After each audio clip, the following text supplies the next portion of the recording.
واحد السيد بوعار. شنو هما البوعاره؟ هما دوك الناس مساكن اللي تيقلبوا في الزبل وتلقاو في الزبل ميكا وتلقى قرعه وتلقى كرتونه وتلقى كذا وتلقى كذا وديهم وتعاود يبيعهم. راك تشوفهم اللي تيقول لهم هنا في الغرب ميخالي، تيقولوا في الدار البيضاء والرباط بوعار. تنشوفوهم اليوم دافعين كراس او دايرين بيكالات وغاديين تيقلبوا في الطوارد الزبل. حاشاكم، هاد الناس هادو كثروا عندنا في المغرب للاسف، كثروا بزاف، وهذه اشاره تتبين الكثره ديالهم، تتبين واحد المؤشر ديال الفقر اللي ولا عندنا في البلاد. كثروا بزاف بزاف بزاف بزاف. الله يحسن العوان. واحد البوعر كان في واحد بلاصه تيرميو فيها الازبال، حاشاكم، تيدبر على راسو، تيقلب، عنده واحد الكروسه، تيشوف وحدين جايين بواحد الطوموبيل وغاديين بها، دخلوا حدا الزباله، حاشاكم، ودازوا في واحد الطريق تما غير رمل، ووقفوا بحال رماو شي حاجه وما رجعوش لطريقهم، دازوا من الجهه الاخرى، مشاو. الزباله جات معزوله في واحد البلاصه كاين حداها شي شجار، الخلا، غير في الخلا، جات في الخلا، وهذوك الناس جاو وما تدوز السياره تما وما تجيش اي سياره تما الا باش ترمي الزبل ولا شي حاجه بحال هكا. هذاك البوعار مشى تيشوف ربما هذوك الناس رماو شي حاجه، يقدي شي حاجه يمشي يبيعها ولا شي حاجه يدبر فيها ولا شي حاجه. مشى هو تيلقى واحد الشاب مقتول مرمي تما. تاكد لي هو بان الطوموبيل اللي كانت وقفت تما وهبطت شي حاجه هي اللي هبطاتو، هبطوا حتى شي واحد، ومع الصباح، لان هذوك تشوفهم مساكن ديما الخدمه، دوك البعاره والميخاليين الخدمه ديالهم مع الصباح، تينوضوا بكري تيتسابقوا هنا وهنا، وكاين فيهم اللي تيمشي في العشيه عاوتاني تيقول لا بقات شي حاجه من الصباح قد يلقاها، الله يحسن عوالهم. طرف الخبز حار بالنسبه لهم. السيد خاف، دفع الكروسه ديالو وما مشى دا الكوميساريه لا والو، مشى لحومته وحط الكروسه ومشى عنده واحد البوليسي تيعرفو، مشى عنده سلم عليه، قال له اودي راه بغيت نقول لك واحد القضيه، انا راه كنت في الزباله فلانيه ترمي خل تما، وواحد الطوموبيل جات وانا صحابهم رماو الزبل، هما رماو واحد الشاب رماوه تما مقتول، شفت فيه الدم هنا في وجهه مقتول. قال له علمتي البوليس؟ قال لي ما علمت حتى واحد، انا تنخاف ونعلمهم انا يسميوها فيا، يقول لك انت اللي درتي ودرتي ودرتي. قال لي انا نخاف يسميوها فيا ولا شي حاجه. مشى مع داك البوليسي عنده سياره، ركبوا معاه، قال لي يلاه وريني، بغيت يتاكد. مشى داه حتى تما، قال لي ها هو الشاب مرمي تما في ذاك الخلا في واحد البلاصه ما تيدوزش منها الناس، مرمي غير تما، غير الزباله وداك الشيء.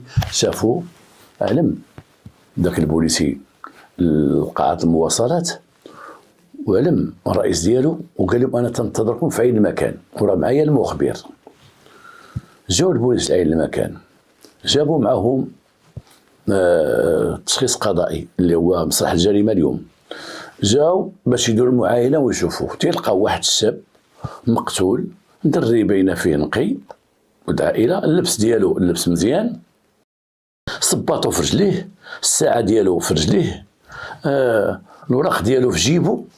والغريب في الأمر أن الوراق ديالو فيه ماشي فلوس ديالو، تقريبا واحد 800 درهم مع فلوسو في لاكارت ناسيونال ديالو. إذن كيفاش هذا السيد مثلا تعرض للسرقة والضرب والجرح وما داوش ليه داك الشيء اللي في جيبو، ما داوش ليه الساعة ديالو، ما داوش ليه فلوسو، ما داوش لاكارت ديالو. هذا السيد مضروب في راسو ضربة قاتلة، اللور ديال الراس ديالو اللي ضربوه لا يستبعد أنه غفلو، جاه من اللور وضربوه. هذا اللي ضربوه هما اللي هزوه بالطوموبيل، هما اللي جابوه لتما. واش هادو ضربوه مثلا حادثة سير في الخلا وهزوه حطوه تما؟ لا، تشخيص قضائي عطى الناس ديال مصلحة الجريمة، نقولوا مصلحة الجريمة أحسن لأن تشخيص قضائي باقي الآن تشخيص قضائي، ولكن نقول مصلحة الجريمة.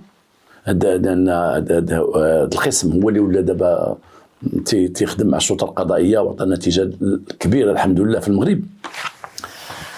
تيقولوا في التقرير ديالهم بأن هذا السيد هذا تعرض لواحد الضربة بشي أداة حادة على الراس ديالو، من اللور الراس ديالو، تعرض ضربة بالراس ديالو، وبأنه تز حسب اللباس ديالو مهزوز بحال هاز النفيسه ديالو دايرها مهزوز من حوايجو وتسطومبو تحت تما. شي بصمه ما كاينه شي حاجه تتعرفنا على القاتل، ما كاين شيء.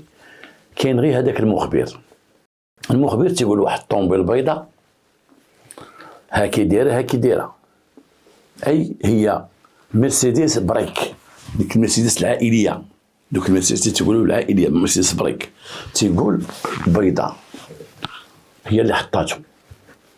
عندك شي رقم؟ لا سيدي انا كنت بعيد منه، ما فيك انت، انايا اجي نوريكم انا فيك انت، تنشوفو من البعد. انا شفت شي واحد رمى الزبل تما، قلت الزبل رماو ومشيت نقلب راسي. واش درت ديك الساعه؟ مشيت اسيدي دخلت الكروسه، خفت دخلت الكروسه ما هضرت مع حتى شي واحد ومشيت عند البوليس. هادشي اللي كاين.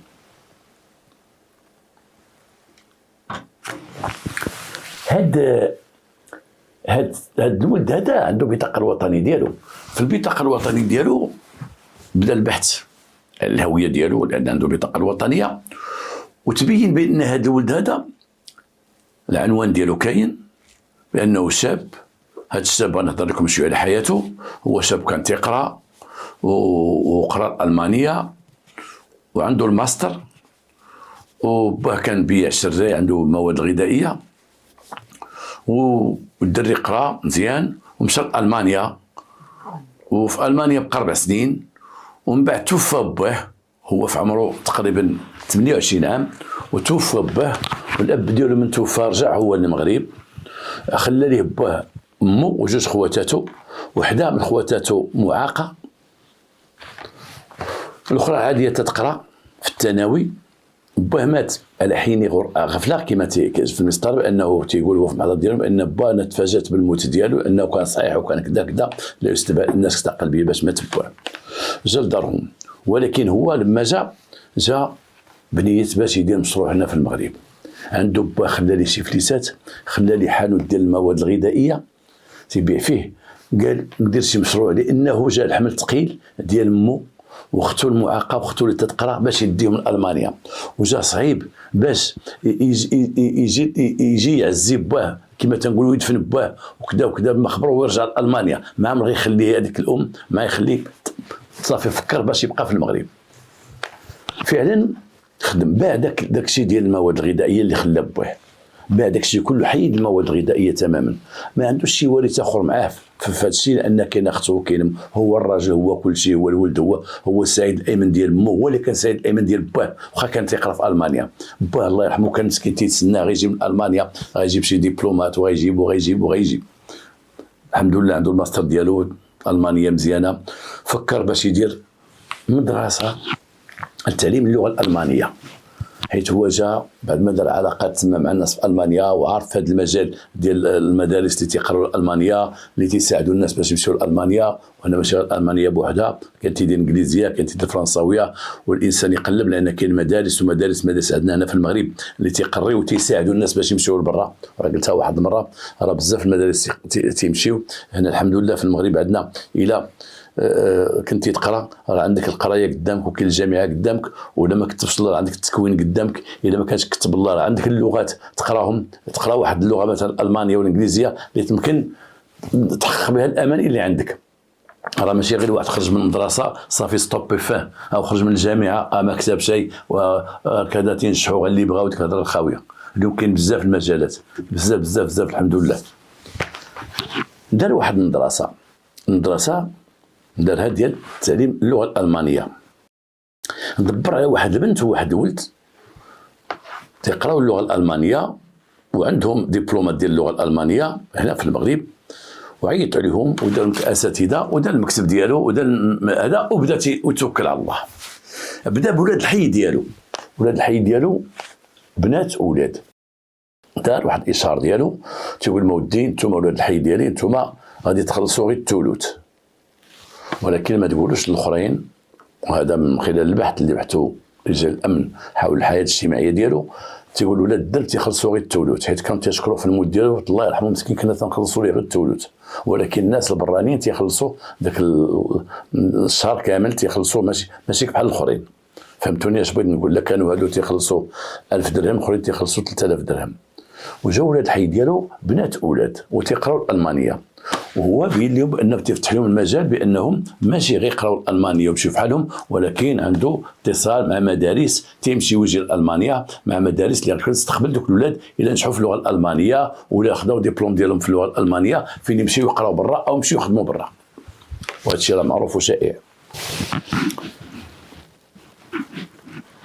هذا الولد هو اللي تقتل، ما مزوج شيء، ما خاطب شيء، ما تيتسالو حد فلوس، ما هو سكيري، ما هو تيدير مخدرات، ما كاينش شي حاجه اللي تقال عليه مثلا تقتل يقولوا واتا هو راه كان ويمكن هادو نسابو ويمكن هادي كذا وراه تيسكر راه يمكن ما كاين حتى شي حاجه، ما كاين حتى شي حاجه. البحث ما فضل والو. لما جاو عند امو تيسولوا امو واختو اللي هي بعقله ان اخرى مسكينه معاقه، تيقول لهم ما عندنا حتى شي حاجه حنايا، ما عندنا حتى شي مشكل. واش ولدكم ما خاطب شيء؟ لا سيدي. واش ولدكم ما عندوش علاقه مع شي بنت ولا كذا؟ لا سيدي. لا ما عنده علاقه مع بنت لا والو لا هادي. اما شي واحد شكا به شي حاجه؟ لا. غير مو قالت لي مودي واحد النهار واحد السيده هي جارتنا وصاحبتي وحنا عائله وحده وبنتي تقرا عنده.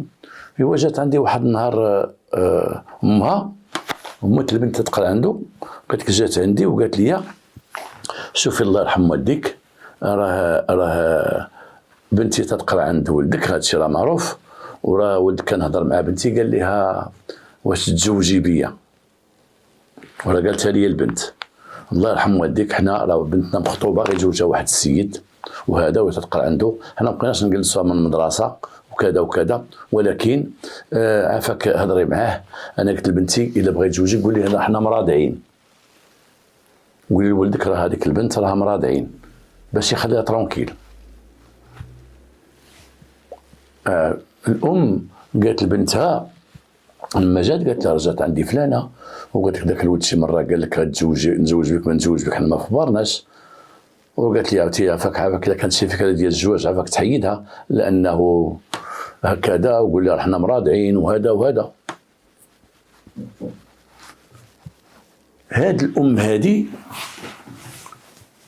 تتقول على ولدها بان جات عنده ام ديال بنت تقرا معاه وتتقول لامها بعدي ولدك من بنتي، تتقول لها قولي لهم حنا مراضعين. الدري البنت لما جات تتقول ما سيق اخبار، الولد تيقول ما سيق اخبار. واش هما عندهم شي علاقه بعضياتهم الله اعلم، ولكن في ذاك الوقت البنت نكرات قالت ما عندي معها حتى شي علاقه، والولد تا هو نكر لامو، حيت من بعد تلقاو الوالدين قالت لها انا ولدي ما فراسوش هذا الزواج ولا هذه القضيه ولا هذه ولا هذه، والبنت تا البنت تقول لها لا راه قال لها ما قال لها كذا ما كذا. هضره دارت ما بين العائله، واش الدري عنده معها علاقه نيت وقالها لها ونكر كحز اللور، ولا البنت خافت من عائلتها وداك الشيء وكحزت اللور. هذا الشيء هو المشكل اللي كاين، ما كاين حتى شي حاجه. هاد البنت هادي اللي تتقرا معاه تيقولوا في البحث بان ما نكره هي بان كانت عنده علاقه بغى يتزوج بها ولا شي حاجه ولا هادي.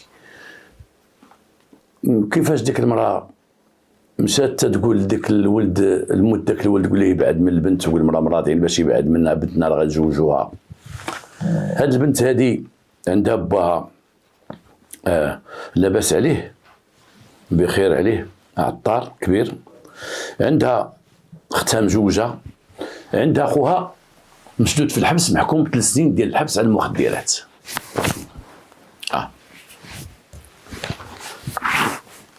البنت لما جابوها في البحث تتقول ما عنديش انا علاقه به، انا علاقتي به تيقريني الالمانيه تيقريني وانا داير معايا بانه غادي نمشي مع البنات اللي غينجحوا وكذا باش نمشي نقرا نكمل في المانيا. الام ديال الولد تتقول جات عندها امها قالت لها قولي لولدك يبعد من بنتي قولي حنا مراضعين. البوليس عيطوا الام ديال الولد ديال البنت عيطوا لها، قال لها انت مشيتي عند هذه السيده واحد النهار وقلتي لها كذا كذا، قالت لي ايه راه حنا بغينا نزوجوها ما بغاتش تزوج لينا، بغينا نزوجها واحد السيد والسيد لاباس عليه وكذا وكذا وكذا، انا بنتي راها مزوجه بواحد السيد وخوه بغى يتزوج حتى هو من عندنا، خوه بغى يتزوج من عندنا، بغى ياخذ بنتي، وقلت لها البنت قالت لا ما نتزوجش، انا غنمشي لالمانيا، فلان غيديني لالمانيا، غيديني ما بغاش تتزوج، حنا عرفنا هذاك الولد هو اللي متلفه، تيقول نديك لالمانيا ونديك هذه، انا مشيت عند مو وقلت الله يرحمه ذاك الولد، البنت راه مخطوبه والولد يبعد منها ويقول لي راه حنا مراضعين ما يمكنش تتزوج بها. الولد اللي غيقول لنا شي حاجه الولد راه مات. البنت تقول انا ما عنديش علاقه بها، انا عندي علاقه محدوده في المانيا، غيمشي لالمانيا وداك الشيء والصلاه على النبي. شي طرف في هذه القضيه هذه باين بانه عنده علاقه بقضيه القتل ما كاينش. هنا مشكل لان متى تجيب الام تقول لك هضره ديال العيالات، الاخرى تهضر ديال العيالات، هذا ما كاين حتى حاجه، ما كاين حتى حاجه ما باينه، حتى حاجه. هاد الدري شكون اللي قتلو، شكون اللي قرب ليه، شكون علاش ضربوه، علاش كذا. ولكن واحد القضيه جاب الله، واحد القضيه بينت الجريمه، هو ان الولد تلقى في التليفون ديالو ومن حسن الحظ ديالو كانوا دوك التليفونات الصغار، دوك نوكيا الصغار اللي كانوا، تلقاه في جيبو، والوقت اللي كانوا البوليس تيبحثوا حول القتيل مشى داك التليفون المديريه الاداره العامه للامن الوطني باش يقلبوا اتصالات وهذا يشوفوا مع البوسطه شكون اللي عيط ليه وشكون اللي ما عيط ليه وكذا. من حسن الحظ هذوك ما حيدوش ليه التليفون. اذا كانت هذه جريمه القتل كانت قتل مزروبه، اي ضربوه طاح هزوه بالطوم بداو خرباو، هادو ما بقاوش بعد تقلبوه جبدوا ليه بسطامو جبدوا ليه كذا. هاد القتال او القتاله خوافين، الا كان واحد ولا خوافين ما داوش الدم البارد، داروا بواحد الخفه، داروا بواحد الزربه، تلاقاو معاه فاش تلاقاو معاه ضربوه قتلوه هزوه رماوه، تاكدوا منه مات. بسطامو باقي تما فلوس، وديك 800 درهم باقي مع فلوس، باقي حتى البورطابل كاين. ديك الساعه كان البورطابل ما تعطاتوش، ما عطاش اهميه في البحث بحال دابا، ديك الساعه كون البورطابل. ولكن رغم ذلك الاداره العامه للمواطنه دارت واحد المجهود كبير، كان مع اتصالات مع البريد ولا مع البوسطه ولا مع داكشي، وخدموا وجبدوا اخر من عيط عليه اللي اتصل به، تيجبدوا داك التليفون تيقلبوا تيلقاوها واحد البنت هي اللي معيط عليها.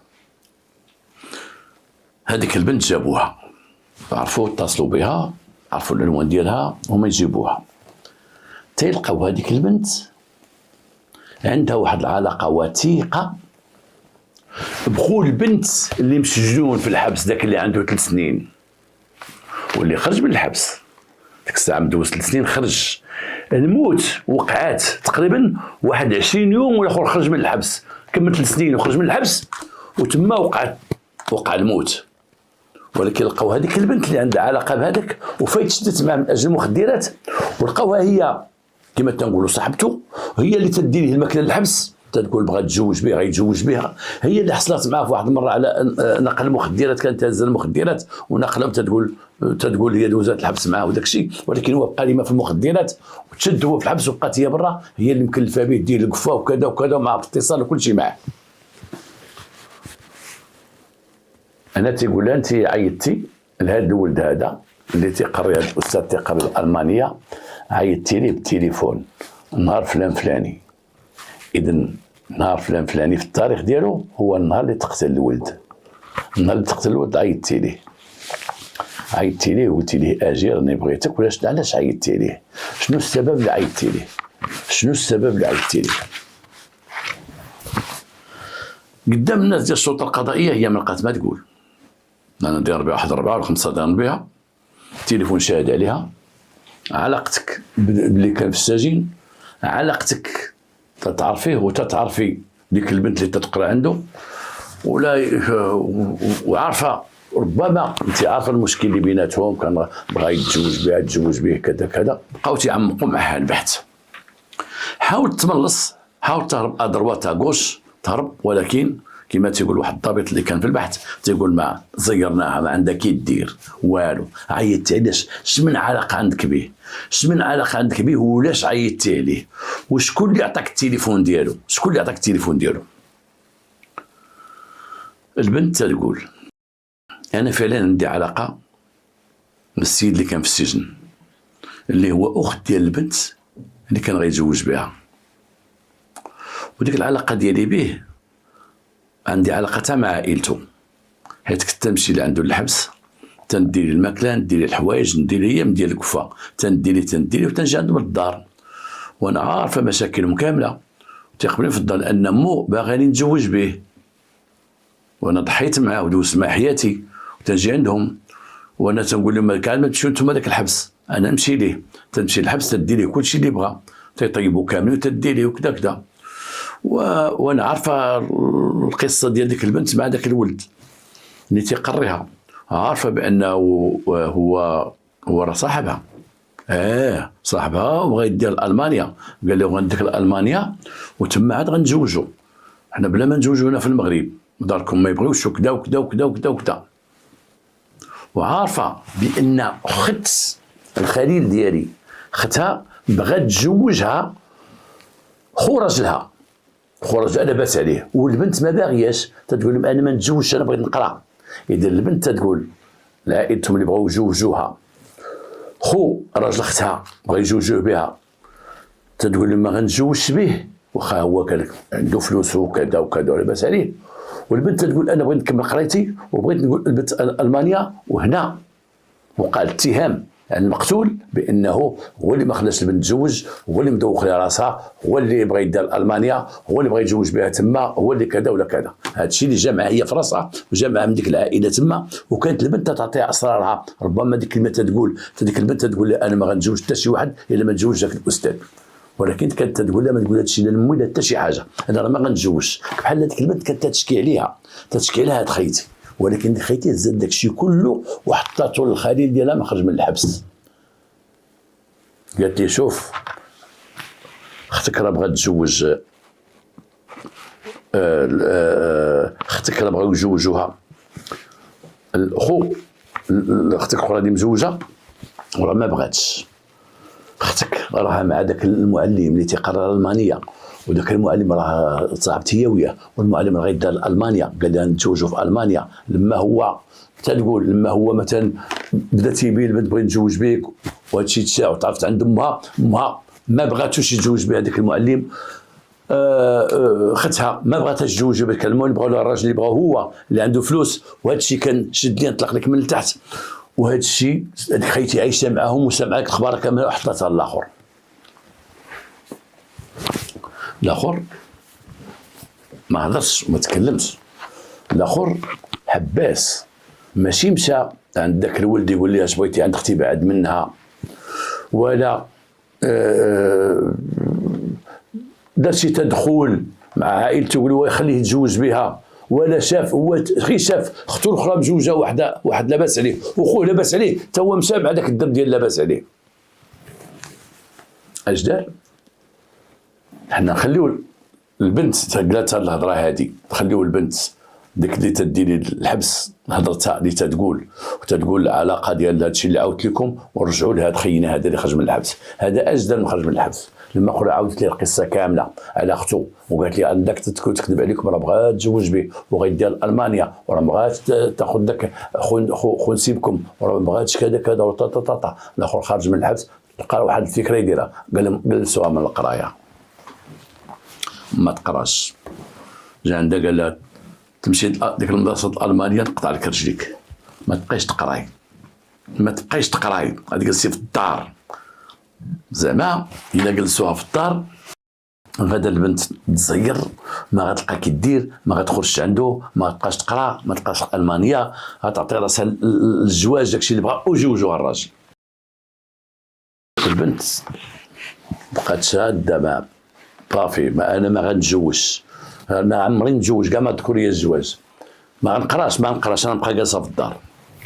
ولكن داكشي سبب البنت في الاكتئاب، وداكشي سبب ربما كانت تبغي الاخر بصح وعندها علاقه به، واش ما سخاتش به، ربما البنت بغات تقرا بصح، تشوف ما شافش مستقبلها في الزواج، شافش مستقبلها في تقرا المانيا وتمشي تقرا برا وكذا وكذا وكذا. هما بغاو يحصروها كيما حصروا اختها اللي قبل منها في نص الطريق، كيما قالوا واحد الضابط قال لك اختها كانت تقرا وداك الشيء، ووقفوها وجوجوها، والبنت بغاو يجوجوها حتى هو الاخر.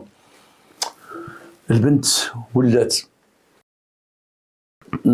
عندها اكتئاب، البنت ولات تطيح حسب كما جاء في المسطره، ولا تطيح لهم في الدار بلا رياح بداك الشيء وهذا وهذا، غير تتغوت غير كذا كذا كذا. البنت بقات مره تسلت في الليل، تسلت يا ربي الوقت اللي تيبان لها تسلت من الدار، تسلت تمشي النهار كامل، في العشيه تجي للدار بحال تطلب حريتها بالقوه. هذا خوها ولا تيهددها ولا تيضربها، امها تتغوت عليها. البنت تجلس في الدار مضروبه، لا هذه تكتاف الساروت ما تخرج، عاوتاني تدوز واحد الوقت تدخل من البنت تخرج، تدير انا مشيت عند صاحبتي، انا مشيت عند واحد السيده، واش انا ما نخرجش عباد الله. ولا الغوات حسب الجيران اللي بجنبهم ساكنين تيقولوا ولا ديك البنت ديما الغوات مع امها وديما الغوات مع خوها، سيرتو تيجي خوها سكران تيشد فيها والغواتات وداك الشيء. والطومبيد البوليس جات عندهم تقريبا واحد 3 أو 4 المرات من اجل تدخل، ان الجيران تيسمعوا الضرب والغوات وداك الشيء تيعلموا البوليس. مسألة عائليه، داك خوها تيقول ما دايره بغات تخرج للفساد وبغات تخرج دير وبغات دير بغات تفعل كذا، انا ما نخليهاش تخرج، هي تقول واه ضربني ما ضربني، تيديهم تيتصنتوا لهم تيقول مسيو تنعيطوا لكم كذا. ولا تروينه في ديك الدار مع ديك البنت هما اختها وهي وراجل اختها وامها واللي بغى يتزوج، هادو كلهم اخوها، هادو كلهم ضد ديك البنت. ديك البنت ما تقرايش، ما غتخرجيش لبرا، غتجلسي في الدار، يلا ما بغيتيش تتزوجي جلسي في الدار. هي كلمه واحده عندها، ما غنتزوجش، انا ما غنتزوجش حتى شي واحد، يلا. تيمشي خوها تيهدد داك السيد، تيقول شحال مره مشى عنده تيقول له شوف تفارق معها ما كذا ما كذا. ثاني تيقول الاخر كيفاش نتفارق معها، كانت تلقى عندي مشات من عندي، ما قلبوا التليفون ديالو عمري هضرت معاها واش ذكرت معاها، لان البنت بحال يدير لها التليفون بحال يدير لها كل شيء.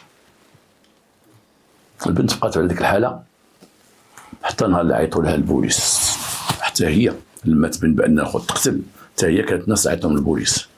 اكدت هذه الهضره ديالها، اكدت، ولكن تتبرأ ذاك الولد، تتقول لهم انا ما كنتش مصاحبه معاه، ما كنتش خليله ديالو، انا كان تيقريني وانا هو ما تيكذبش، وشحال من بنت عاونها وداها لبرا المانيا تيخدموا وغايدي يعاونني وغايديني لبرا المانيا ودري معقول وكذا وكذا وكذا وكذا. هذيك خيتي في المواجهه، ديك صاحبه المسجون في المواجهه تقول لا قلتي لي انت بغيتي تتزوجي به، سمحي لي قلتي لي انت تبغيه وقلتي لي تقول لا ما قلتلكش عمري ما قلت لك عليه، ما قلتلكش عليه، ما قلتلكش انا غنتزوج به ولا كان غادي تنبغيه ولا تيبغيني ولا كذا ولا كذا ولا كذا، ما قلتلكش عليه، صلاتو على النبي. البوليس تيقول له ودي كانوا دي زابيل بينك وبينه، تتعيط عليه تنعيط تسولو على القرايه، نسولو على شي حاجه تهمني. هذاك السيد مسكين عمره ما قال لي هذا الشيء، انا تيقول لي غنديك كيما ديت البلاد المانيا، انا بغيت نكون موظفه وبغيت نخدم، ما بغيتش انا بحال اختي نمشي نتزوج ونبقى الولد ونبقى جالسه تما، صافي صلاتو على النبي، هادو كلهم ضدي.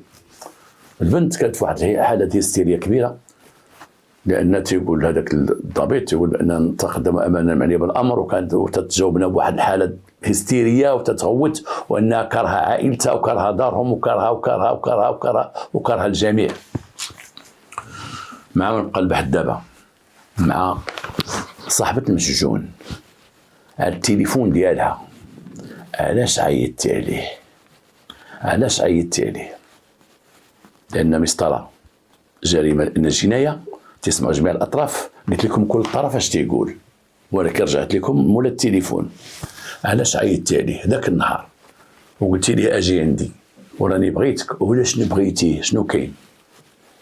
قلت لهم المهم انا غنعاود لكم شنو كاين.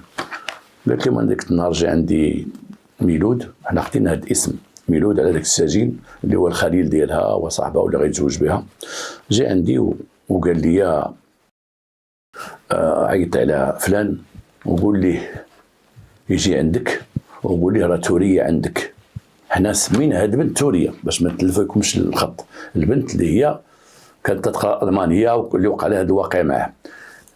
عيطت، قال لي عيطي ليه وقول لي اجيك توريه بغات تهضر معاك. راه هربت من دارهم وراه هزت حوايجها وكذا وكذا وهذا وهذا، وها هي عندي، ها هي معايا، اجي ليها صافي. تيقول لها من بعد، تتقول قال لي انا غنجي عندك، انا نجي عندك، قول لها تبقى عندك حتى نجي عندك. اذا هذا الولد عيطات ليه قالت لي اجي توريا راه عندها مشكل وراه خرجت من دارهم وراه هزت حوايجها وها هي عندي، وراه طلبتني قالت لك باش نعيط عليك اجي عندها. وتتقول ديك الساعه انا خرجت من الدار، وتتقول هو جا وجا في الطاكسي، حطوا الطاكسي ومشى، حنا تنسناه ودخل. ولكن هاد خيتي فين ساكنه؟ ساكنه في واحد البلاصه سميتها الزريب، دور الصفيح، ولكن جاو في واحد الحي مشتين، براكه هنا براكه هنا براكه هنا، واحد دور الصفيح تما نايض الربيع ونايض داكشي وهذا وهذا. هذاك السيد نعتات لي قالت ليها في غتجي جي راه غتلقى معايا توريه. تتقول جا في طاكسي تلقات ليه وجابته قالت لها توريه عندي في الدار، ها هي معايا، وجا معاها. اذا هنا السيد تيبين بانه كان عنده علاقه بتوريه. ما يمكنش واحد غير معلم ديالها تيقريها وغيسمعها، وحده تعيط عليه تقول لي راه توريه راه عندي في الدار، وحده عيطت عليه ما تعرفهاش، تقول عندي في الدار وعندها حوايجها ومخاصمه مع دارهم، وراه قالت لي كلفتني باش نعيط عليك، وغيجي عند توريه وغادي يجي الطاكسي وغيجي. لا هذا سي سور كان عنده شي علاقه مع توريه، كان ربما تيحب توريه، كان داكشي اللي بيناتهم كان كبير اللي تفضح وساق ديال الخبر مو امه الاخرى وناض عليه الصداع وتيجي خوها عنده تيهدو. اذا كان هناك حب دفين ما بينه وبين توريه، باش غير تعيط عليه اخرى بالتليفون ويجي لواحد البلاصه بعيده على المدينه فين ساكنه هذيك خيتي، وتلقات يد خيتي وداته ودخلاته. هنا تتقول انا دخلته ومشيت في حالاتي. علاش مشيتي في حالاتك؟ المهم انا راه كان تما ميلود قال لي غير دخلي سير في حالاتك. شكون اللي كان مع ميلود؟ خو نسيبو. شكون خو نسيبو؟ اللي كان غيتزوج بغى يتزوج البنت. كان معاه؟ كان معاه، وراه صاحبه، هو معاه، راه ديما معاه صاحبه بالمعقول، راه مزوج اختو وهو ديما معاه، وراه كان تيعاونو كاع، تيعاونو تيبغي، حيت لاخر تيدي تا هو السلعه وداكشي في الطوموبيل، ملي تيكون تيبغي يجيب شي سلعه ولا هذا تيجيبها معاه، اي تيعاونو حتى في المخدرات. خليتيه معاه تما، خليتهم بجوج حيت جاو عندي بجوج. فاش جاو عندك في الطوموبيله ديال نسيبو؟ شنو هي الطوموبيله ديال نسيبو؟ كي دايره الطوموبيله نسيبو؟ مرسيدس كبيره ديال العائليه. خليتهم معاه، دخلت تسلم عليهم، جلستي معاهم؟ لا انا قال لي غير دخل سيري في حالك، ومشيت في حالاتي. واش درتي؟ ومشيت في حالتي، بت عند اختي. وعلاش ما بتيش رجعتي بتي في دارك؟ علاش؟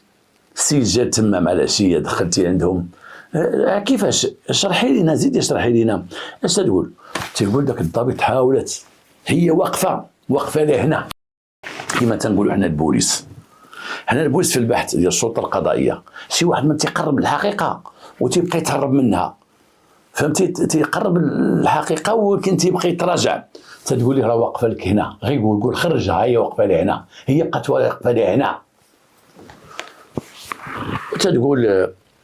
تتقول قال لي ميلود من يجي لهنا ويدخل، تشوف يدخل، سيري باتي عند اختك، ما تباتيش هنايا. وما عرفت شنو وقع، وحتى سمعت كما سمعوا الناس قالك راه مقتول وكذا وكذا وكذا. جيبوا ميلود وجيبوا نسيبو، جابوا ميلود وجابوا نسيبو.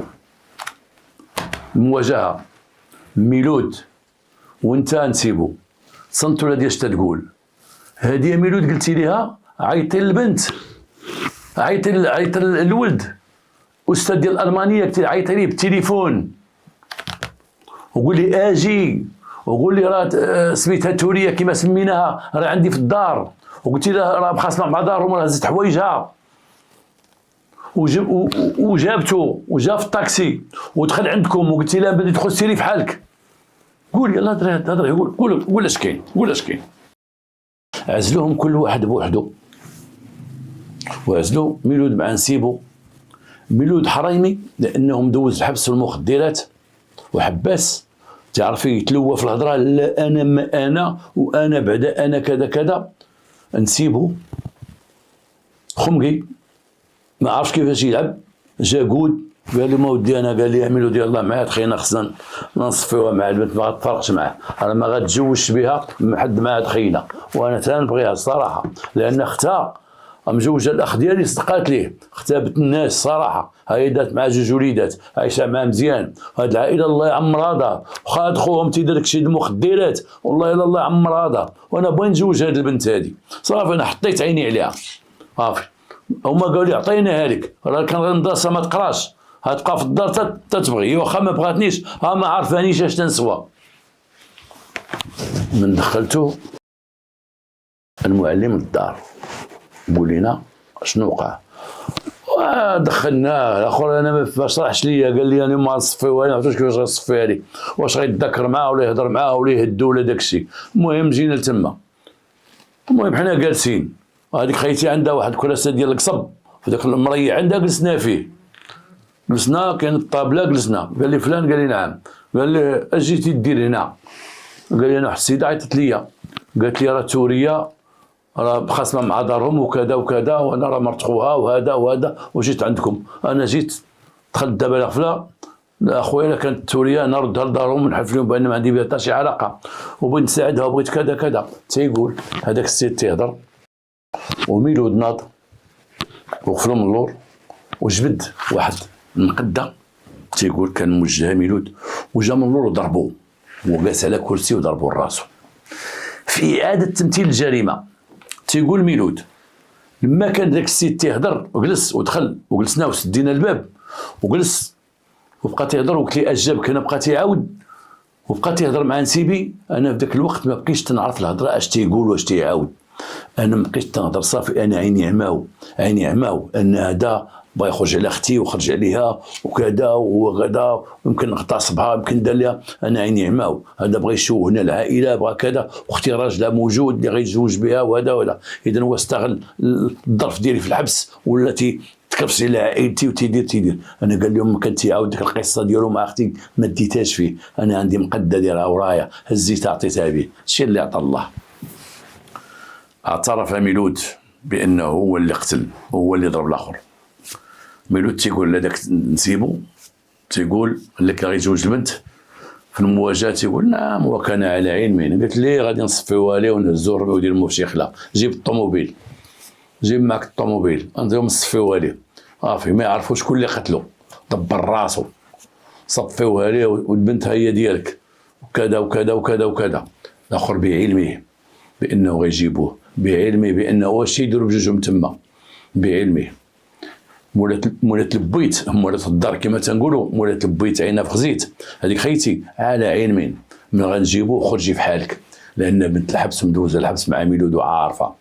اتفقوا على السيد بانه يفضوها ليه، اتفقوا ليه بانهم غيقتلوه، اتفقوا باش ما يتزوج ديك البنت، باش يتزوجها واحد عنده الفلوس، واحد خوه مزوج اختها عايشه مزيان مع الاخر لا باس عليه، حتى الاخر لا باس عليه.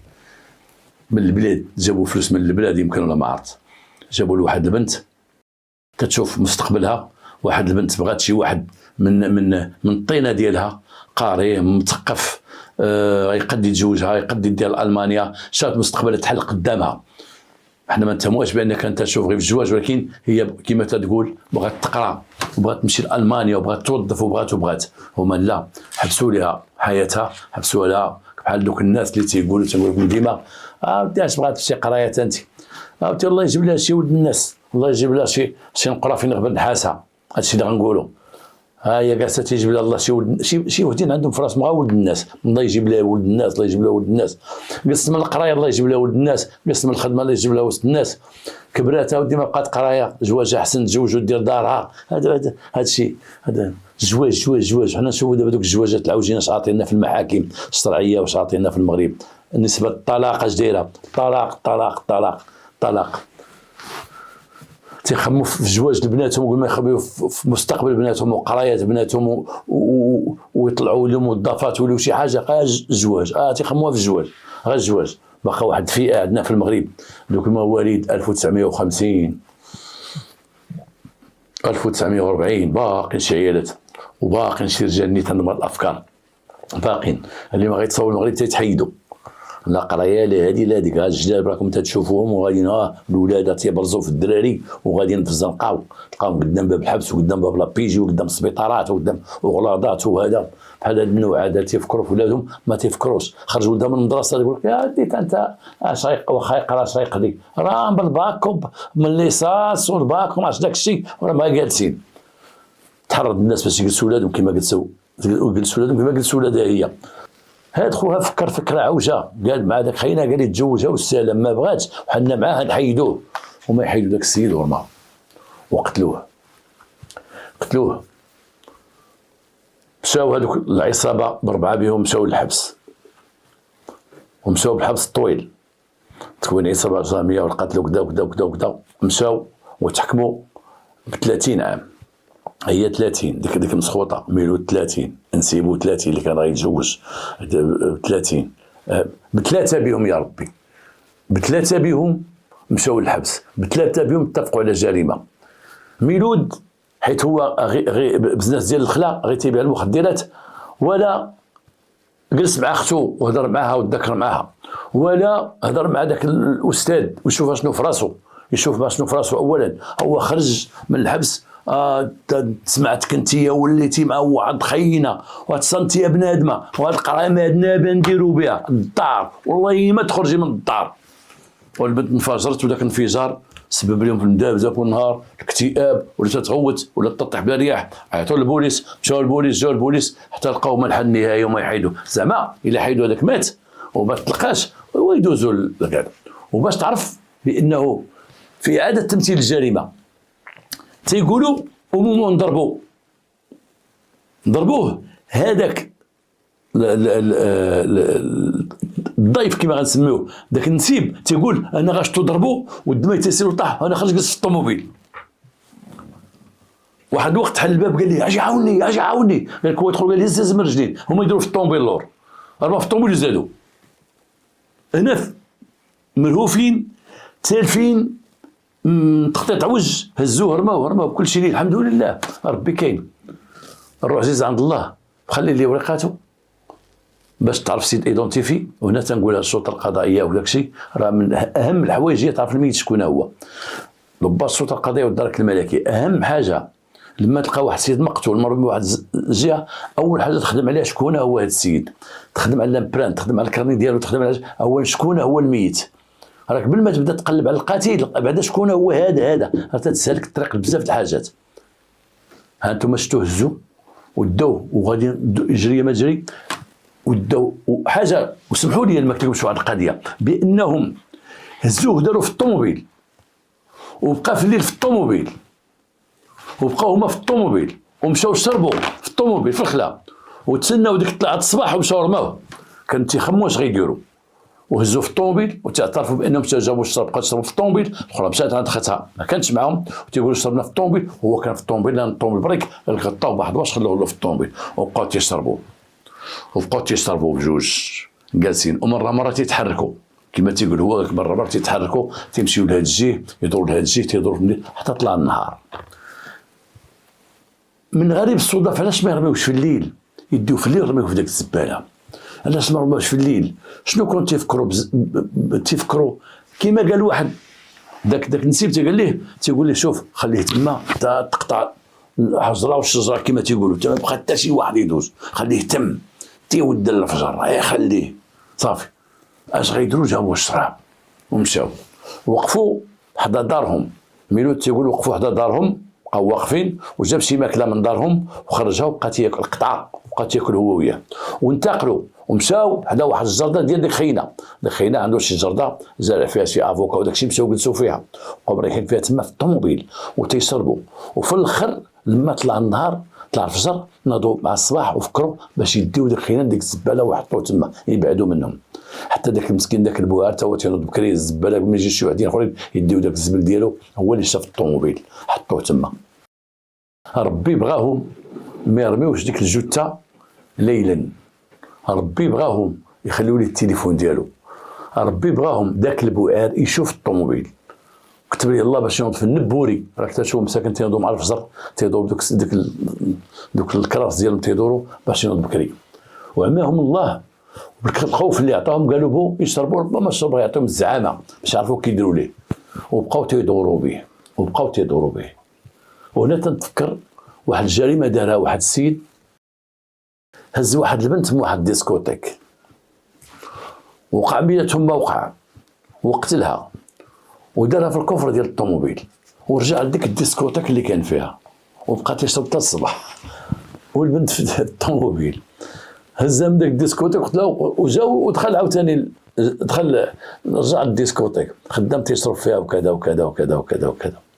هذه قصه دابا نعاودها لكم شي نهار كيفاش حصل هذا السيد هذا. نتمنى من الله الحلقه تعجبكم، والسلام عليكم ورحمه الله.